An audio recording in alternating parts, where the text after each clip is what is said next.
seemingly remote problems become our problems when you see that at the same time the world is changing demographically more dramatically than ever before. We are urbanizing at a phenomenal pace. And these mega cities of more than 10 million people are cropping up all over the world. Well, most of the mega cities are in countries that lack the wherewithal to create safe mega cities. Cities with appropriate health infrastructures, with safe drinking water, with sewer supplies, with decent housing. When you go around the world, what you see is people are moving by the millions now from the rural areas into the cities, into conditions like this, where they think, we'll just be there a little while, and then we'll send for the kids and bring them in. But they have often no industry, no decent housing, and then those settings mean that the diseases that can spread within those sorry slum-like conditions can now be the diseases of the whole global community, because there's no place so remote now that people don't fly there.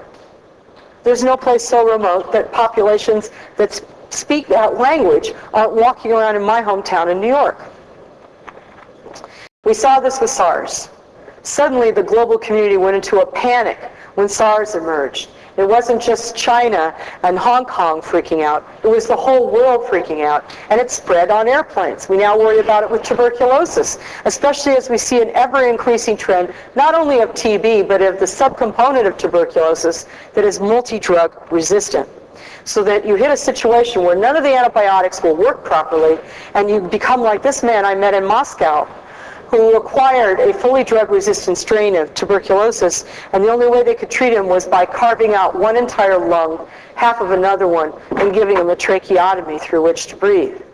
This is a kind of therapeutic approach we've not resorted to in this country for more than half a century. And yet, increasingly, because of drug resistance in the tuberculosis population in Russia, this is what we're seeing. Just look around. Imagine if 1 out of every 3 people you see in this room was HIV positive. There's several things to think about that. Would you even bother to stay in college? Would you even bother to do the hard work it takes to build a career that won't be at its peak, where you won't have possibility of success for another 8 to 10 years of hard work?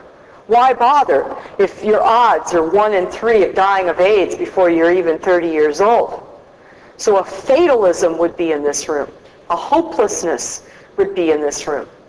The other thing is, none of you would know which ones of the 1 out of 3 of you were infected, because nobody's getting tested.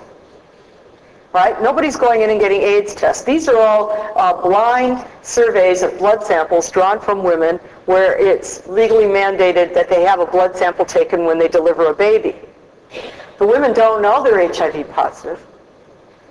And if you were in South Africa and 1 out of 3 you were infected, you wouldn't know it, and you would just simply live with the overall horror of what was happening around you, and in great fear that you were one of them. It's right up to 1993, even after the Soviet Union ceased to exist.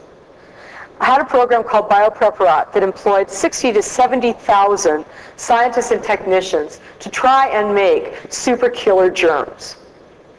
Their job was to make the most lethal versions of one set of microbes after another that they could possibly imagine. In this particular facility I was in Siberia, outside Novosibirsk, called Vector, they were specifically modifying viruses. And the key thing they were trying to do was to make 122 strains of super killer smallpox. So, I mean, smallpox, it already killed 30% of those it infected in the absence of vaccine.